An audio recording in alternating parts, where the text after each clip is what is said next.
کہ بلا شبہ جو ایمان لائے اور عمل صالح کیا وہی لوگ مخلوق میں سب سے بہتر ہیں، سب سے اچھے ہیں۔ اللہ جل شانہ نے یوں تو ہمیں بہت ساری نعمتوں سے سرفراز فرمایا۔ ہمارا وجود، ہماری سانسیں، ہماری زندگی کا ہر لمحہ میرے قریب رب کی عظیم نعمت، مگر ان ساری نعمتوں میں ایک عظیم نعمت ہے جس نعمت کی عظمت اور جس کی رفعت شان کا حال یہ ہے کہ اگر یہ نعمت موجود ہے تو ہماری نمازیں قبول ہیں، ہمارے روزے قبول ہیں، ہمارا حج اللہ کے حضور مقبول ہے۔ اور اگر یہ نعمت نہیں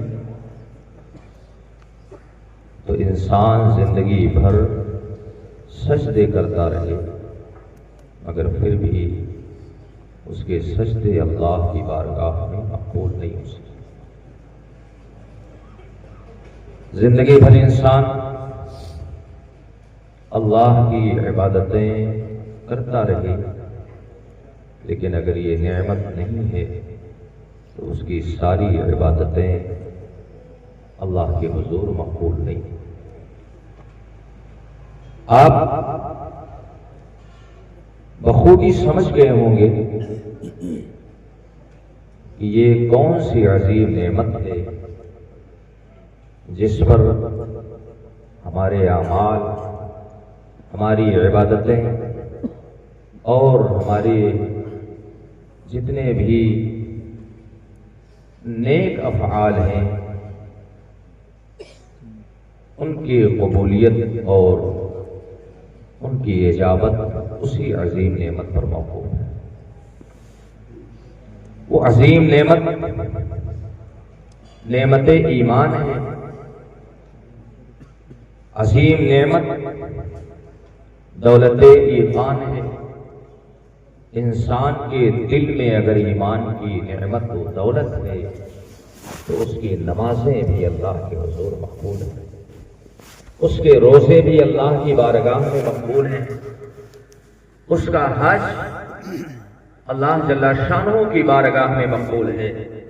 اور انسان کا سینہ اگر ایمان سے خالی ہے تو چاہے وہ زندگی بھر مسجد میں بیٹھا رہے، چاہے وہ حرم پاک کی مجاوری کرے اور چاہے وہ جس قدر عبادتیں پیش کرے مگر وہ ساری عبادتیں اللہ کے حضور مقبول نہیں ہیں۔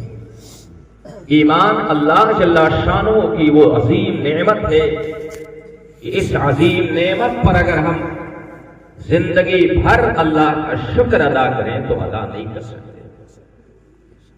رات پیغمبر اسلام حضرت عیسیٰ روح اللہ ایک شخص ہے جو سڑک کے کنارے اس حال میں لیٹا ہوا تھا کہ اس کے پیر کٹے ہوئے، اس کے ہاتھ کٹے ہوئے، آنکھوں کی روشنی غائب، اس کے جسم پر قاعدے کا کپڑا نہیں رات، مگر پھر بھی وہ زبان سے اپنے کریم رب کا شکر ادا کر رہا۔ اے اللہ تیرا شکر ہے، اے اللہ تیرا کرم ہے، تیری حمد ہے، تیری ثنا ہے۔ پیغمبر اسلام نے جب یہ منظر دیکھا تو حیران ہو گئے۔ انسان کے پاس اگر دولت ہو، اس کے پاس اگر ہاتھ پیر سلامت ہیں، وہ اگر اپنے مکان میں ہے، ایسے حالت میں اللہ کا شکر ادا کرے تو یہ کوئی حیرت کی بات نہیں ہے، لیکن انسان ایسی حالت میں ہو کر کے اللہ کا شکر ادا کرتا ہے تو یہ حیرت کی بات ہے۔ حضرت عیسیٰ روح اللہ نے اس انسان سے سوال کیا کہ ذرا یہ تو بتاؤ کہ تم کون سی نعمت پر اللہ کا شکر ادا کر رہے ہو؟ تم کون سی دولت پر اپنے کریم رب کی حمد و ثنا کر رہے ہو؟ آج ہم ذرا سی غربت کیا ہوئی اللہ کی ناشکری شروع کرتے ہیں.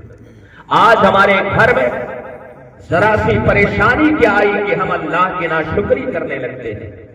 مگر اللہ اکبر، کاش ہمیں احساس ہوتا کہ ہمارے غریب رب نے اگر ہمیں کچھ نہ دیا ہوتا، صرف ہمیں دولت ایمان دیا ہوتا، تو یہ دولت ایمان ہی کافی ہوتی کہ ہماری ہر سانس اللہ کا شکر ادا کرے، دل کی ہر دھڑکن اللہ کا شکر ادا کرے، سانسوں کی رفتار اللہ کا شکر ادا کرے. اس شخص سے جب پیغمبر اسلام نے سوال کیا تم کس بات پر اللہ کا شکر ادا کر رہے ہو، اس کا جواب اپنے دل کے گرے میں باندھ لیں، اس کا جواب آپ اپنے دل میں محفوظ کر لیں اور ہر لمحہ اپنے کریم رب کا شکر ادا کریں.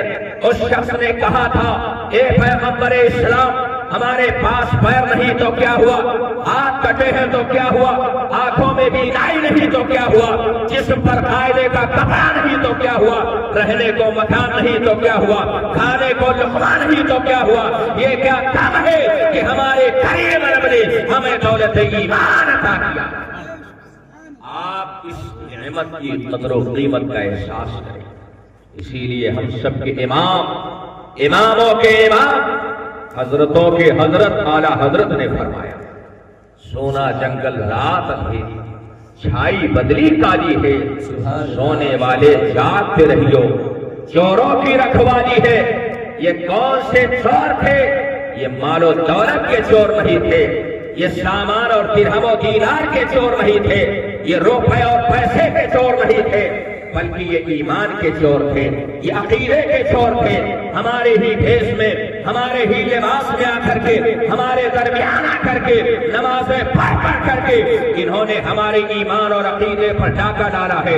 اسی لیے اعلیٰ حضرت نے ایمان کی حفاظت کا ایک بہترین نسخہ ہمیں عطا کیا. لحد میں عشق رخ شہ کا داغ لے کے چلے، اندھیری رات سنی تھی چراغ لے کے چلے، اور تیرے غلاموں کا نقش قدم ہے راہ خدا، وہ کیا بحث سکے جو یہ سراغ لے کے چلے. سبحان اللہ، سبحان اللہ، زندہ باد. حضور محدث کبیر کی ذات ہمارے لیے عظیم نعمت. اور آج ہم خوش نصیب ہیں کہ دور دراز سے لوگ حضور فقیہ ملت کی بارگاہ میں آئے. الحمدللہ ہمیں یہ فخر ہے کہ ہم حضور فقیہ ملت کے جوار میں رہتے ہیں، ہم ان کے پڑوس میں رہتے ہیں. اور میں صرف اتنی سی بات عرض کر کے رخصت ہونا چاہتا ہوں کہ میرے فقیہ ملت نے ہمیں ایمان کی حفاظت کا 2 نسخہ دیا ہے جو ان کی تحریروں سے اور ان کی کتابوں سے ظاہر ہے. سب سے پہلا نسخہ حضور فقیہ ملت نے ایمان کی حفاظت کا جو سب سے پہلا نسخہ اور طریقہ ہمیں بتایا ہے وہ ہے اعلیٰ حضرت سے سچی محبت. اعلیٰ حضرت سے سچی محبت یہ ایمان کی ضمانت ہے. اور کیوں نہ ہو، ہمارے بزرگان دین تشریف فرمائے. حضور محدث سورتی علیہ رحمت و رضوان مرید تھے حضرت شاہ فضل رحمہ گنج مراد آباد. ایک بار کسی شخص نے پوچھا حضور آپ مرید ہیں حضرت شاہ فضل رحمہ کے، مگر نام آپ زیادہ بریلی کے امام احمد رضا خان کا لیتے ہیں، آخر وجہ کیا ہے؟ اس وقت حضرت محدث سورتی نے جو جواب دیا تھا آج ہم سنیوں کے لیے وہ عظیم جواب ہے، اسے ہمیں یاد رکھنا چاہیے. حضور محدث سورتی نے کہا تھا کہ میں شاہ فضل رحمہ سے مرید ہوا تو اس اعتبار سے ہوا کہ میں مسلمان تھا، میرا خاندان مسلمان تھا، لیکن مجھے ایمان و اسلام کی اگر حلاوت ملتی ہے تو کہیں آج سے نہیں، بریلی کے تاجدار کے تاج سے ملا کرتی. الحمدللہ ایمان کی حلاوت چاہیے، ایمان کی لطافت چاہیے، ایمان کا لطف چاہیے، ایمان میں پختگی چاہیے، ایمان میں رسوخ چاہیے. تو آپ کو کہیں اور نہیں جانا ہے، بریلی کی چوکھٹ پکڑے رہو، آپ کا ایمان بھی محفوظ رہے گا، آپ کا عقیدہ بھی محفوظ رہے گا، آپ کا ایمان بھی سلامت رہے گا. ہم ایسے نہیں کہتے ہیں کہ وادی رضا کی کوہ ہمارا رضا کا ہے، جس شخص دیکھیے وہ علاقہ رضا کا ہے. اگلوں نے بھی لکھا ہے بہت علم دین پر جو کچھ ہے صدی میں اترا رضا کا. نعرہ چاہے تکبیر۔ ایمان کی بات ہو چاہے عمل کی بات ہو، ہمیں اگر ایمان و عمل کی میں پختگی ملتی ہے تو ہمیں اعلیٰ حضرت کی چوکھٹ سے ملا کرتی ہے۔ اسی لیے حضور فقیہ ملت اپنے ملفوظات میں ارشاد فرماتے ہیں، ہم طلباء کے لیے، ہم علماء کے لیے محبت اعلیٰ حضرت کا پیغام ان الفاظ میں دیتے ہیں کہ اگر تمہیں سچا اور پختہ عالم بننا ہے، اگر تمہیں مضبوط علم والا عالم بننا ہے تو تمہیں کسی اور کی کتاب نہیں بلکہ اعلیٰ حضرت کی کتابیں پڑھنی چاہیے، اعلیٰ حضرت کی کتابیں پڑھنی چاہیے۔ اس لیے اعلیٰ حضرت کی کتابوں میں ہمیں جہاں آگ کا پیغام ملتا ہے وہی ایمان کی سلامتی کا بھی پیغام ملتا ہے، اور بلا شبہ اعلیٰ حضرت نے ہمیں ایمان کی سلامتی کا ایک نسخہ عطا کر دیا ہے۔ انہیں جانا، انہیں مانا، نہ رکھا ایسے کام، للہ الحمد میں دنیا سے مسلمان ہیں۔ آپ اسی پہ قائم رہے، حضور کو جانیے بھی اور حضور کو مانیے بھی۔ صرف جاننا کافی نہیں ہے، جاننا تو ابو جہل کے پاس بھی، ابو جہل بھی جانتا تھا، ابو لہب بھی جانتا تھا، عتبہ و شیبہ بھی جانتے تھے، مگر ماننے والوں میں بلال حبشی کا نام آتا ہے، حضرت عمار بن یاسر کا نام آتا ہے، حضرت صدیق اکبر کا نام آتا ہے، حضرت فاروق اعظم کا نام آتا ہے۔ نبی کو جاننا بھی ضروری ہے اور نبی کو دل سے ماننا بھی ضروری ہے۔ انہیں جانا، انہیں مانا، نہ رکھا غیر سے کام، غیر سے کام نہ رکھنا، یہی وہ پیغام ہے جسے حضور فقیہ ملت نے دیا تھا۔ اور بزرگوں کی بارگاہ میں بہت دیر تک بولنا میں مناسب نہیں سمجھتا، بس اسی پیغام پر میں اپنی گفتگو ختم کروں گا۔